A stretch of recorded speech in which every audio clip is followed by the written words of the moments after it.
کہا جاتا ہے کہ پاکستان کو قدرت نے ایک مالا مال ملک بنایا ہے اور بہت سے ذخائر پاکستان کی زمین کے نیچے دفن ہیں جو اربوں ڈالرز کے ہیں، لیکن ان 70 سالوں میں آج تک یہ ریزروز کوئی نکال نہیں پایا، اور اتنے ریزروز ہونے کے باوجود بھی پاکستان کو IMF کے پاس جانے کی ضرورت پڑتی ہے۔ اس وقت ایک بڑی خوشخبری آ گئی ہے دوستو۔ کینیڈا کی کمپنی بیرک گولڈ، جو اس دنیا کی سب سے بڑی مائننگ کمپنی ہے، وہ پاکستان میں آ چکی ہے اور اس نے اعلان کیا ہے کہ وہ اب یہ سونا نکالیں گے۔ کمپنی نے جب یہ زمین دیکھی ریکوڈک کی تو اس نے کیا کہا، کتنا سونا موجود ہے اس میں، کیسے 100 سال تک بلوچستان اس سے پیسہ کمائے گا اور اپنی تقدیر بدلے گا۔ غیر ملکی کمپنی بیرک گولڈ کے ساتھ 50% شیئر کے تحت معاہدہ ہو گیا ہے، جس میں 25% حصہ بلوچستان کا ہوگا۔ Canadian mining company Barrick Gold معاہدے کے تحت 10 ارب ڈالرز خرچ کرے گی۔ وزیر خارجہ شوکت طرین نے کہا ہے کہ بلوچستان میں ریکوڈک کان کے لیے غیر ملکی کمپنی بیرک گولڈ کے ساتھ 50% شیئر کے تحت معاہدہ ہو گیا ہے، جس میں 25% حصہ بلوچستان کا ہوگا۔ اتوار کو اسلام آباد میں پریس کانفرنس کرتے ہوئے وفاقی وزراء نے ریکوڈک ذخائر کے سلسلے میں ایک نئے معاہدے کی تفصیلات بتائیں۔ وزیر خزانہ نے کہا کہ ہم یہ معاہدہ نہ کرتے تو 11 ارب ڈالرز جرمانہ لگ جانا تھا۔ لندن کی عدالت اور عالمی ثالثی عدالت کا مجموعی جرمانہ تقریباً 11 ارب ڈالرز تھا۔ وزیر خزانہ کے مطابق ریکوڈک میں ذخائر پر ملک کو معاشی نقصان پہنچا۔ اس معاہدے سے آئندہ 100 سال تک بلوچستان کو فائدہ ہوگا اور اس سے 8000 نوکریوں کے مواقع پیدا ہوں گے بلوچوں کے لیے۔ شوکت طرین نے بتایا کہ Canadian mining company Barrick Gold معاہدے کے تحت 10 ارب ڈالرز خرچ کرے گی۔ معاہدہ 50% شیئرز پر ہے،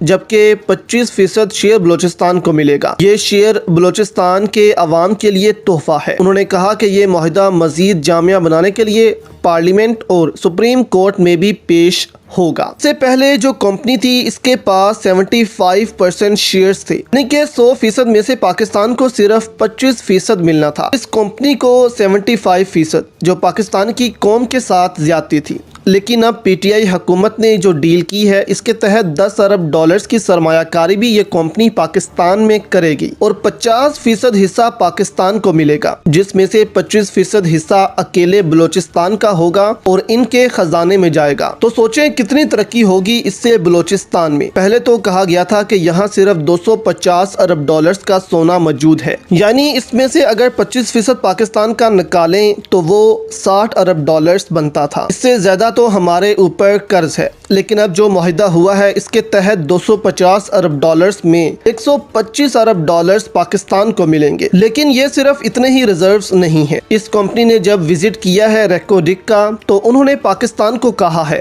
کہ اتنے ریزرو صرف اس ایک حصے میں ہیں۔ جیسے آپ دیکھیں کہ تھر میں سے جو کوئلہ نکلا ہے وہ صرف ایک بلاک سے نکلا ہے۔ اس طرح کے بہت سے بلاک ہیں تھر میں جہاں سے مزید کوئلہ نکلنا ہے۔ اسی طرح اس کمپنی کا کہنا ہے کہ اس کے ساتھ دوسری جگہوں پر بھی سونے کے بہت ذخائر موجود ہیں۔ ایک اندازے کے مطابق اس ریجن میں 1 ٹریلین ڈالرز یعنی کہ 1000 ارب ڈالر سے زیادہ کے ذخائر موجود ہیں۔ یہ ذخائر دوستو صرف سونا نہیں بلکہ اس میں لوہا اور تانبا بھی موجود ہے۔ اب یہ ذخائر کتنے ہیں یہ تو اب اس ریجن میں سروے ہوگا تو پتہ لگے گا۔ ہو سکتا ہے کہ یہ ریزروز 2 ٹریلین ڈالرز یعنی 2000 ارب ڈالر سے بھی بڑھ جائیں۔ کچھ بھی ہو سکتا ہے یہاں پر۔ یہ ریزروز اس وقت پاکستان کی تقدیر بدلنے جا رہے ہیں اور بلوچستان کی ترقی میں بھی اہم کردار ادا کرنے جا رہے ہیں۔ اس کے علاوہ تھر سے جو کوئلہ نکل رہا ہے اس کو بھی جلد سے جلد کمرشل کرتے ہوئے ایکسپورٹ کرنا چاہیے تاکہ جلد سے جلد پاکستان کو ان ریزروز کا فائدہ پہنچے۔